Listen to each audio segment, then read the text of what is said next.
Mummy, मैं कह रहा हूँ ना, मैं सिया से ही शादी करूँगा, अन्यथा मैं ज़िंदगी भर कुंवारा रह जाऊँगा और यह मेरा अंतिम निर्णय है। अब इस विषय पर मैं आपसे आगे बहस नहीं करूँगा। तभी अभिनव की मम्मी रमा जी ने कहा, बेटा, तू समझता क्यों नहीं है? हमने तेरे सामने सिया की जन्म कुंडली पंडित जी को दिखाई थी और उन्होंने सिया की कुंडली में मांगलिक दोष बताया है।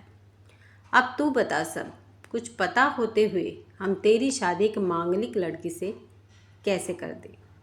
तू जानता नहीं है कि मांगलिक दोष वाले की जीवन साथी की मौत जल्दी ही हो जाया करती है। इसलिए तुझे मैं समझा रही हूँ, तू भूल जा सिया को। रमा जी ने अभिनव को बहुत समझाया, पर अभिनव का कहना था कि जब मैंने सिया से प्यार किया था, तब मैंने उसके साथ प्यार करते हुए जन्म कुंडली का मिलान नहीं किया था। ना ही मैं इन मिलानों को मानता हूँ। इसलिए अब बस मैं शादी करूँगा तो सिर्फ सिया से, और यह मेरा आखिरी फैसला है।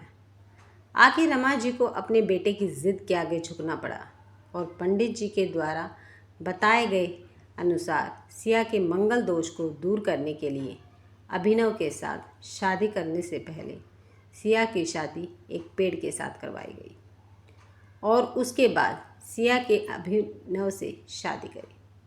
सिया दुल्हन बनकर अभिनव के घर आई, पर रमा जी को सिया का मांगलिक होना अभी भी खटक रहा था और रमा जी उसे दिल से नहीं अपना पा रही थी और घर में कुछ भी परेशानी आती तो उसका दोष सिया को ही दिया जाता। लेकिन सिया पढ़ी लिखी संस्कारी लड़की थी और वह अपनी सासू माँ से मिले इन बेवजह आरोपों को अपने दिल से नहीं लगाती थी और ऐसे ही ससुराल में उसके दिन कट रहे थे। एक दिन अभिनव ऑफिस से जल्दी घर आ जाता है। तब रमा जी ने उससे पूछा, बेटा, आज जल्दी कैसे आ गया? तब उसने बताया, माँ, आज सुबह से ही सिर दर्द और बहुत कमज़ोरी आ रही है, इसलिए ऑफिस में काम करने की हिम्मत ही नहीं हुई मेरी। तब रमा जी ने कहा, चल बेटा, जल्दी कर, हमें डॉक्टर के पास चलना चाहिए। तब अभिनव और रमा जी डॉक्टर को दिखाने गए। डॉक्टर को दिखाने के बाद मालूम पड़ा कि अभिनव को पीलिया हो गया है और दोनों जैसे ही घर लौटे, रमा जी ने घर को सिर पर उठा लिया और कहने लगी, जब से यह लड़की हमारे घर में आई है, तब से हमारे घर में परेशानी और बीमारियां भी साथ लेकर आई हैं। इसके कदम ही अशुभ हैं। अब देखो, इसका मांगलिक दोष हमारे बेटे पर भी असर करने लग गया है। कल को अगर मेरी बेटी को कुछ हो गया तो कौन जिम्मेदार होगा? तभी सिया ने कहा, मम्मी जी, प्लीज़, और कितना नीचा दिखाएंगी मुझे? आज तक मैं चुप रही क्योंकि पापा ने यही सिखाया था कि बड़ों के आगे ससुराल में जवाब मत देना, पर आज तो आपने हद ही कर दी। अगर मैं आज नहीं बोली तो ज़िंदगी भर खुद को माफ़ नहीं कर पाऊँगी। मम्मी जी, अगर आप पंडित जी पर भरोसा नहीं करती थी तो उनके कहे अनुसार आपने सारी मांगलिक दोष निवारण की विधि क्यों करवाई? क्यों पहले आपने मेरी पेड़ से शादी करवाई?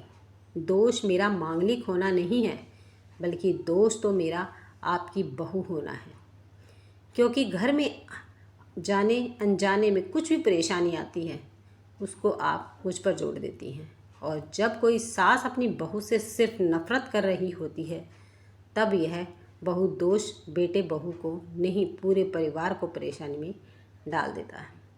और इस बहू दोष से मुक्ति भी सिर्फ सास ही दिलवा सकती है। बहू को अपनी बहू माने, उसे दिल से अपनाए, उसे भी सम्मान दे और यह महसूस कराएं कि वह भी इस परिवार का एक सदस्य है। नहीं तो बहू दोष मांगलिक दोष से भी ज़्यादा पीड़ादायक हो जाता है। सिया की कही हुई बातें रमा जी के दिल को झंझोर रही थी और उन्हें मन ही मन पश्चाताप भी हो रहा था। उस समय उन्होंने सिया को कुछ भी नहीं कहा। थोड़े दिन बाद अभिनव बिल्कुल ठीक हो गया और ऑफिस जाने लगा और 1 महीने बाद अभिनव की सैलरी बढ़ गई तब उसने घर आकर इसका श्रेय सिया को दिया।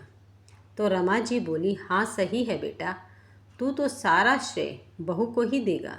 तेरी माँ का आशीर्वाद भी तो तेरी प्रगति के पीछे रहता है तेरे साथ। तू तो मुझे श्रेय देना ही भूल गया।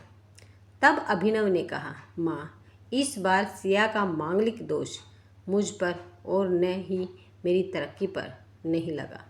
और माँ, जब हम बुरी परेशानियों का श्रेय सिया को देते हैं तो अच्छे कामों का श्रेय भी तो सिया को ही देना चाहिए। तो इसलिए आज का सारा श्रेय सिया को जाता है। अभिनव ने हंसते हुए कहा। तब सिया बोली, अभिनव, तो क्या तुम भी मुझे ऐसा समझते हो? तब अभिनव ने कहा, नहीं सिया, बिल्कुल नहीं, बल्कि मैं तो माँ को यह समझाना चाह रहा था कि सुख दुख हमारे जीवन का हिस्सा है और कभी जीवन में खुशियाँ आती हैं तो कभी गम भी आते हैं। इसके लिए हमें परिवार के सदस्य या अपनी बहू को दोष देना उचित नहीं है। तभी रमा जी बोली, बेटा सही कह रहा है तू, और तेरी तरक्की की ही बहुत है मुझे इस झूठे दोषों से बाहर निकालने के लिए। आज मैं ये कसम खाती हूँ कि आज के बाद मैं सिया को किसी भी बात का दोष नहीं दूंगी। यह सुनकर सिया आज बहुत खुश थी, क्योंकि आज उसको उसकी सास ने मांगलिक दोष के साथ साथ बहु दोषों से भी मुक्ति दे दी थी। कैसी लगी कहानी दोस्तों? ज़रूर बताइएगा।